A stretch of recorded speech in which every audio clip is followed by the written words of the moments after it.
તિરુવનંતપુરમ વિમાન મથકે બોમ્બ ધમકી બાદ સુરક્ષા વ્યવસ્થાઓ વધારવામાં આવી। તિરુવનંતપુરમ આંતરરાષ્ટ્રીય વિમાનમથકે ઈમેલ દ્વારા બોમ્બ ધમકી મળી, જેના કારણે તમામ ટર્મિનલમાં સઘન તપાસ અને સુરક્ષા વ્યવસ્થાઓ વધારવામાં આવી।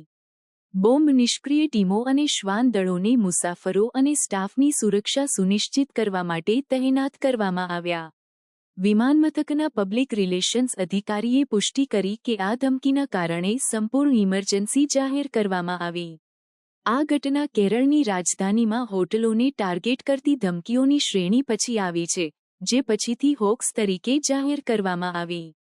સત્તાવાળાઓ આ ધમકીભર્યા ઈમેલ્સના સ્ત્રોતની તપાસ કરી રહ્યા છે। સંદેશાઓની ચિંતાજનક પ્રકૃતિ હોવા છતાં અત્યાર સુધી કોઈ વિસ્ફોટક અથવા શંકાસ્પદ સામગ્રી મળી નથી। પોલીસે જનતાને શાંત રહેવા અને ચાલુ તપાસમાં સહકાર આપવા અપીલ કરી છે।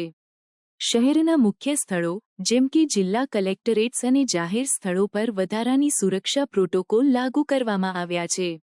ઈમેલ ધમકીઓના પુનરાવર્તિત પેટર્ને કેરળમાં સુરક્ષા અંગે ચિંતાઓ ઊભી કરી છે। અધિકારીઓ આ ઈમેલ્સના સ્ત્રોતને ટ્રેસ કરવા અને વધુ વિક્ષેપોને રોકવા માટે મહેનત કરી રહ્યા છે। આ ઘટના જાહેર સ્થળોની સુરક્ષા માટે સતર્કતા અને તૈયારીના મહત્વને હાઇલાઇટ કરે છે। સત્તાવાળાઓએ નાગરિકોને ખાતરી આપી છે કે તેમની સુરક્ષા સુનિશ્ચિત કરવા માટે તમામ જરૂરી પગલાં લેવામાં આવી રહ્યા છે। આ તાજેતરની બોમ્બ ધમકી સુરક્ષા એજન્સીઓ દ્વારા હોક્સને ઉકેલવા અને જાહેર વિશ્વાસ જાળવવા માટેના પડકારોને હાઇલાઇટ કરે છે। પોલીસ અને વિમાનમથક સત્તાવાળાઓ દ્વારા સક્રિય પ્રતિસાદ વ્યાપક રીતે પ્રશંસિત થયો છે।